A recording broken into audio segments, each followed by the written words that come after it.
السلام علیکم ورحمۃ اللہ وبرکاتہ. بسم اللہ الرحمن الرحیم. میزبانی کے آداب. مہمان کے آنے پر خوشی اور محبت کا اظہار کیجیے اور نہایت خوش دلی، وسعت قلب اور عزت و اکرام کے ساتھ اس کا استقبال کیجیے. تنگ دلی، بے رخی، سرد مہری اور کڑھن کا اظہار ہرگز نہ کیجیے. نبی کریم صلی اللہ علیہ وسلم کا ارشاد ہے، جو لوگ خدا اور یوم آخرت پر ایمان رکھتے ہیں انہیں اپنے مہمان کی خاطر تواضع کرنا چاہیے. بخاری و مسلم. خاطر تواضع میں وہ ساری باتیں شامل ہیں جو مہمان کے اعزاز و اکرام، آرام و راحت، سکون و مسرت اور تسکین جذبات کے لیے ہوں. نبی کریم صلی اللہ علیہ وسلم کے پاس جب مہمان آتے تو آپ خود بنفس نفیس ان کی خاطرداری فرماتے. جب نبی کریم صلی اللہ علیہ وسلم مہمان کو اپنے دسترخوان پر کھانا کھلاتے تو بار بار فرماتے، اور کھائیے اور کھائیے. جب مہمان خوب آسودہ ہو جاتا اور انکار کرتا تب نبی صلی اللہ علیہ وسلم اصرار بند کرتے. قرآن حکیم میں ہے کہ کیا آپ کو ابراہیم علیہ السلام کے مہمانوں کی حقائق نہیں پہنچی ہے کہ جب وہ ان کے پاس آئے تو آتے ہی سلام کیا، اور ابراہیم علیہ السلام نے جواب میں سلام کیا. قرآن میں ہے کہ وہ جلدی سے گھر میں جا کر ایک موٹا تازہ بچڑا بنوا لائے اور مہمانوں کے سامنے پیش کیا. مہمان رحمت اور خیر و برکت کا ذریعہ ہوتا ہے. خدا جس کو آپ کے یہاں بیچتا ہے اس کا رزق بھی اتار دیتا ہے.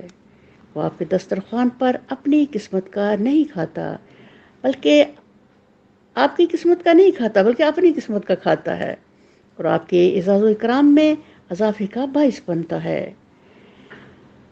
3 دن تک انتہائی شوق اور ولولے کے ساتھ میزبانی کے تقاضے پورے کیجیے. 3 دن کی ضیافت مہمان کا حق ہے اور حق ادا کرنے میں مومن کو انتہائی فراخ دل ہونا چاہیے. نبی کریم صلی اللہ علیہ وسلم کا ارشاد ہے، مہمان 3 تک ہے، اس کے بعد میزبان جو کچھ کرے گا وہ اس کے لیے صدقہ ہوگا. مہمان کے لیے احسار سے کام لیجیے. ایک دفعہ نبی کریم صلی اللہ علیہ وسلم کی خدمت میں ایک شخص آیا اور بولا، حضور صلی اللہ علیہ وسلم میں بھوک سے بیتاب ہوں. آپ صلی اللہ علیہ وسلم نے اپنی کسی بیوی کے ہاں کہلا بھیجا کہ جو کچھ کھانے کو وہ بھیج دو. انہوں نے فرمایا، قسم ہے اس خدا کی جس نے آپ کو سچا پیغمبر بنایا ہے، گھر میں پانی کے علاوہ کوئی چیز نہیں. نبی صلی اللہ علیہ وسلم نے دوسری بیوی کی طرف پیغام بھیجا، اس نے بھی یہی کہلایا. اس طرح سب بیویوں کی طرف پیغام بھیجا، سب کی طرف سے ایک ہی جواب آیا. اب آپ صلی اللہ علیہ وسلم نے اپنے صحابیوں کی طرف متوجہ ہو کے فرمایا، آج رات کون میرے مہمان کو قبول کرتا ہے؟ ایک انصاری صحابی نے کہا، یا رسول اللہ صلی اللہ علیہ وسلم میں قبول کرتا ہوں.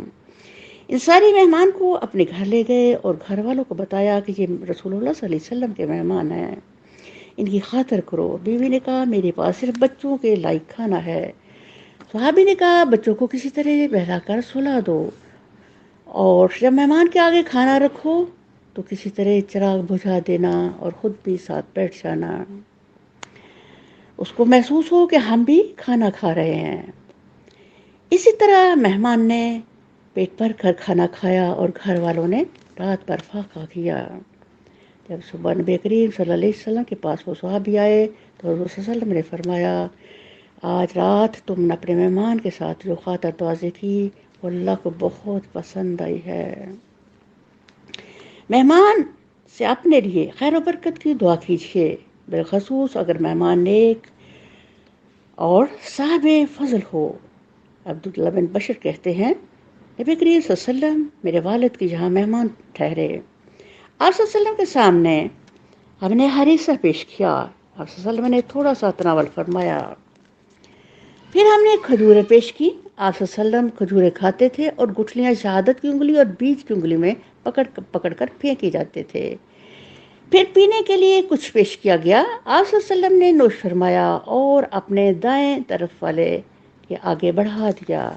جب آپ صلی اللہ علیہ وسلم واپس تشریف لے جانے لگے تو میرے والد نے آپ صلی اللہ علیہ وسلم کی سواری کی لگام پکڑ لی اور درخواست کی کہ حضرت صلی اللہ علیہ وسلم ہمارے لیے دعا فرمائیں. نبی صلی اللہ علیہ وسلم نے دعا فرمائی، اللہ مبارک لہم فیما رزقتہم واغفر لہم وارحمہم.